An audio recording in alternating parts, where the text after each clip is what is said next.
Hello and welcome into Big Time Sports Productions.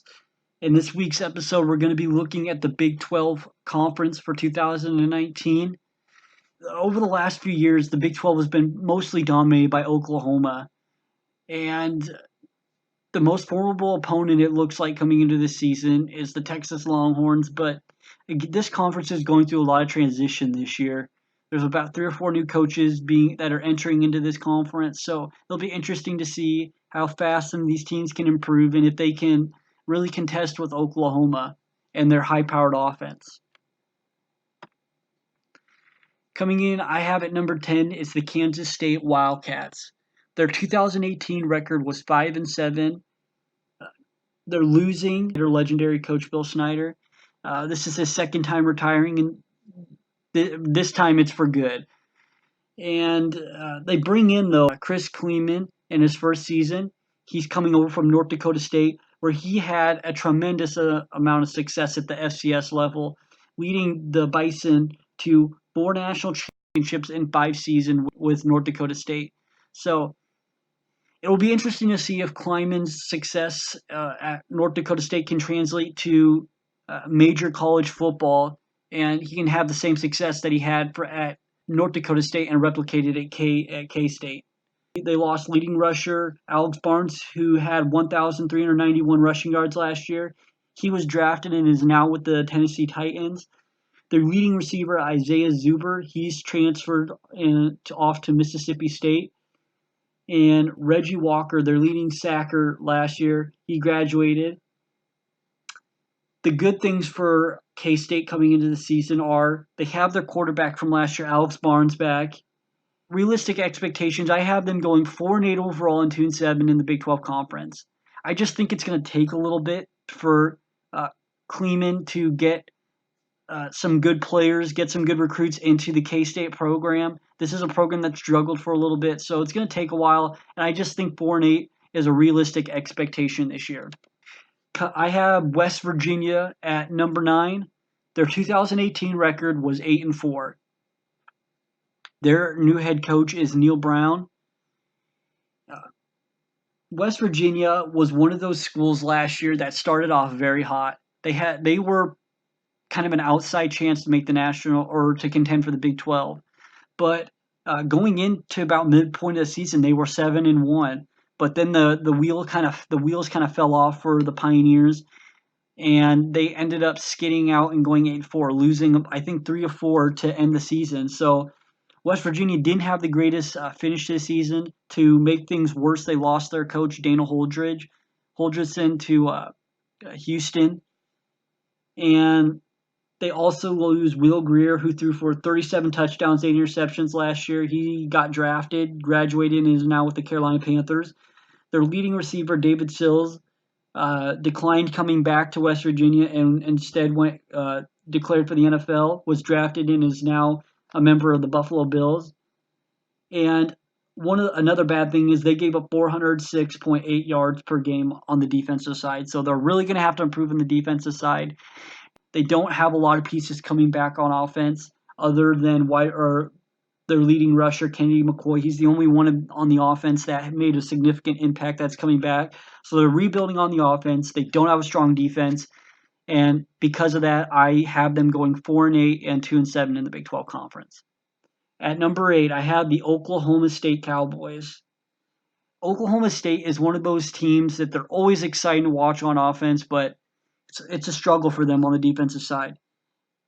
They have their head coach, Mike Gundy. He's back in his 15th season with a record of 121-59. He's one of the most winningest coaches in Oklahoma State's history.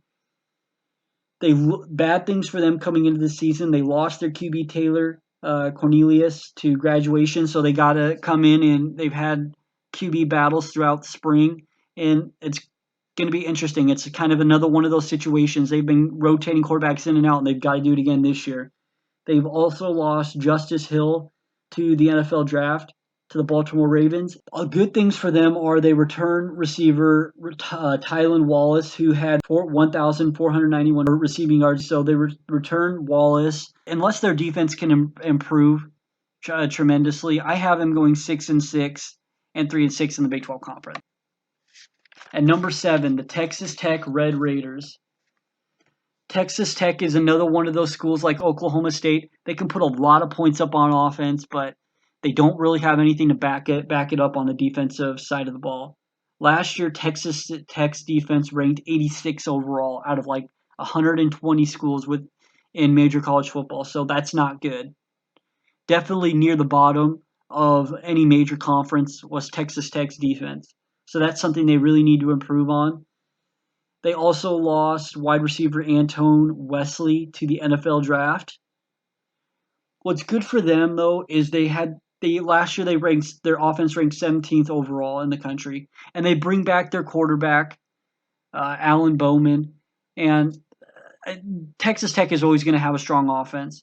So that's going to be something that they can lean on. And I have them going 7-5 overall and 4-5 in the Big 12 Conference.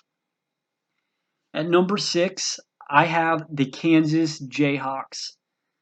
Like every other team so far that we've seen, except for Oklahoma State, they have a new head coach coming in, and that new coach is no stranger to college football. It's Les Miles, and Les Miles was widely successful at LSU, led him to a national championship in 2007 before things kind of took a downturn towards the end of his tenure there, and because of problems within how he was running the program, he ended up being released as the coach. So, but he's been out of the game for a little bit, and now he's going to come back as Kansas's head coach. I really think this is a good hire for the Jayhawks. This is a big name, and he's got a proven record of being able to do well.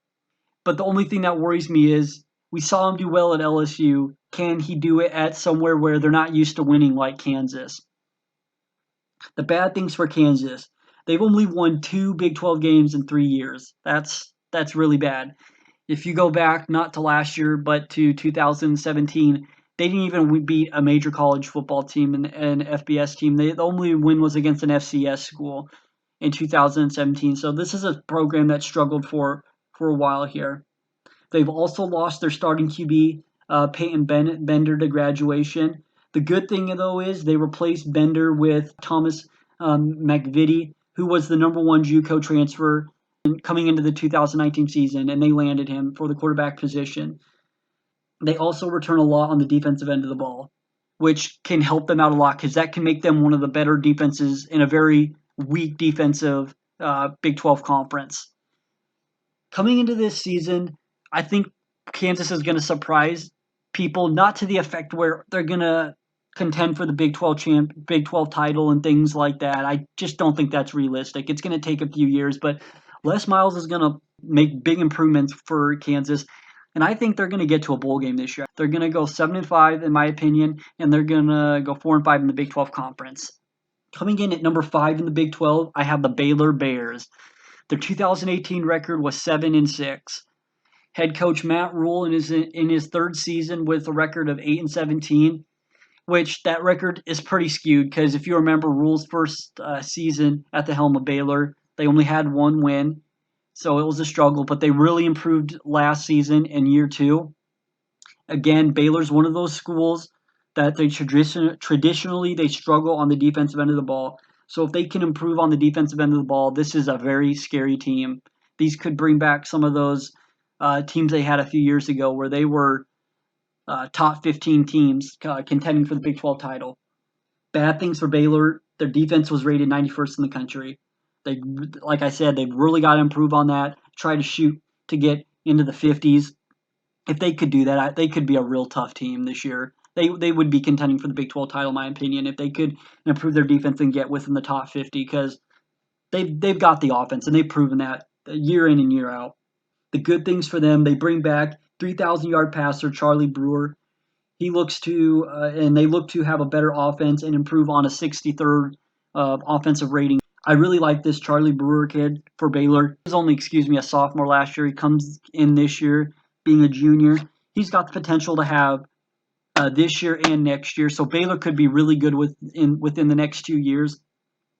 I think they're going to improve from that 5 or 7-6 record they had last year, and they're going to bump it up this year and get to 8-4, and they'll be 5-4 in the Big 12 Conference. But again, the defense improves. uh, that could definitely increase the win total, and they could be a lot bigger contenders in the Big 12 than I have them right now. At number 4, I have the TCU Horned Frogs. This was a hard one for me. It was kind of a toss-up between Baylor and TCU, but I like TCU within the Big 12 conference just because they do have one of the toughest defenses of any Big 12 team.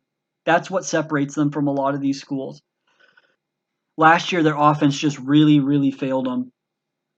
If you look at TCU, bad things for them. Their offense was rated 107th in the country last year out of 120 major college football teams. That's what held them back at 7-6. I mean, you look at any of the other schools that were around them; they weren't even competing for bowl games. I mean, they had 1-2 wins, but TCU, because their defense was so good, they were able to stick in some of these games and were able to do as good as they did. I mean, 7-6 was a great record for the miserable offense they had last year. I mean, if you remember their bowl game, they ended up winning it on a last second field goal. I think it was 14 or excuse me, 17-14 or something like that. I mean, very low scoring games they were involved in all last year. So if TCU can improve on the offensive side of the ball, the sky's the limit for these guys because they've definitely got the defense to improve. And they've got an amazing head coach in Gary Patterson, who in 19 seasons has a record of 167-63. He's by far the most legendary coach at TCU. And they also bring back Sewo Onalua and Darius Anderson, who both rushed for over 500 yards. So I look for them to kind of pound the ball and run it more this year to try to carry the offense. I have them going 8-4 and 5-4 in the Big 12 Conference. At number 3, I have the Iowa State Cyclones. It's just funny to me to hear Iowa State this high. I mean, Iowa State for so long has been the doormat of the Big 12, but they're really, really improving under Matt Campbell. They were 8-5 last year, which in my opinion was kind of a disappointment. They could have been a lot better last year. They had some heartbreaks. They had a bowl game that had a heartbreak in the Alamo Bowl and different setbacks, but I really think that they can improve this year and they're going to win some of those close games. The bad things for Iowa State this year, they lost 1,000-yard rusher David Montgomery to the NFL, and they lost 1,000-yard receiver Hakeem Butler to the NFL. So they definitely have to try to replace those guys. But the good thing is they bring back Brock Purdy, who threw for 2,250 yards in 2018, and Matt Campbell's improving in is moving into his 4th season with Iowa State, and he's proven he can recruit. So I look for them to kind of replace David Montgomery at the running back position and find somebody to improve and help the receiving corps with Hakeem Butler gone now to the NFL as well. So I look for Iowa State to kind of make a jump this year. I have them going 9-3 and 6-3 in the Big 12 conference. At number 2, I have the Texas Longhorns. In 2018, their record was 10-4. Head coach Tom Herman is in his 3rd season with a record of 17-10. Key players for 2019 are Sam Ehlinger, Keontae Ingram, Colin Johnson, and Caden Stearns. Texas last year, in my opinion, they should have never gotten into the Sugar Bowl. They were a little overrated. Those 4 losses, they had more losses than a lot of teams, and they were only 15 going into the Sugar Bowl. I mean, that doesn't usually happen. But they lost 1,000-yard receiver Little Jordan Humphrey, who was crucial to them. He went to the NFL. They lost running back Trey Watson to graduation, and they lost their leading sacker Gary Johnson. The good things for them are they bring back Sam Ehlinger, who was a 3,000-yard passer last year. He's a dark horse in a lot of people's opinion for the Heisman this year. And they have the 47th best offense in the country, which they can work to improve on in this coming season. And they bring back receiver Colin Johnson, who just missed being a 1,000-yard receiver. I don't see that happening. I have them 8-4 and 6-3 just because I don't trust their defense at this point. But again, they could prove me wrong and do a lot better. At number 1, I have the Oklahoma Sooners. They lost a lot from last year, but this is one of those schools that they've been able to reload season after season. Lincoln Riley's in his third season with a record of 24-4. He's coached them to 2 college football playoffs in his first 2 seasons as a coach, so he's proven he could keep the Oklahoma tradition going. They lost. Bad things for them are they lost QB Kyler Murray to the NFL. Good news is they replace him with Jalen Hurts, who led Alabama to the national championship. The really another thing that's bad is they had the 101st defense in the country in 2018. They really have to improve on that coming into this season. That was one of their weakest links in 2018. And if it wasn't honestly for them their defense being that bad, they probably would have won the national championship because they had an amazing offense.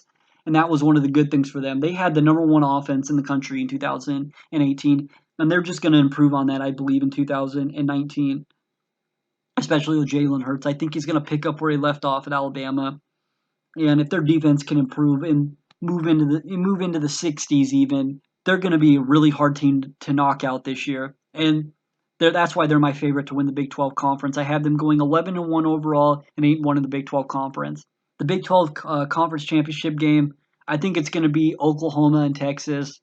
I think that Oklahoma will beat Texas twice this year. The championship game might be closer. The first time they meet in the Red River rivalry, I think Oklahoma will win by quite a bit. That second game, just because of the familiarity with each other, I think it'll be closer. But I still have Oklahoma coming out on top and more than likely getting into the college football playoff in 2019. Next up on our tour around the big conferences within football and previews, we have the ACC conference coming up on Big Time Sports Production. So stay tuned and be watching for this next video.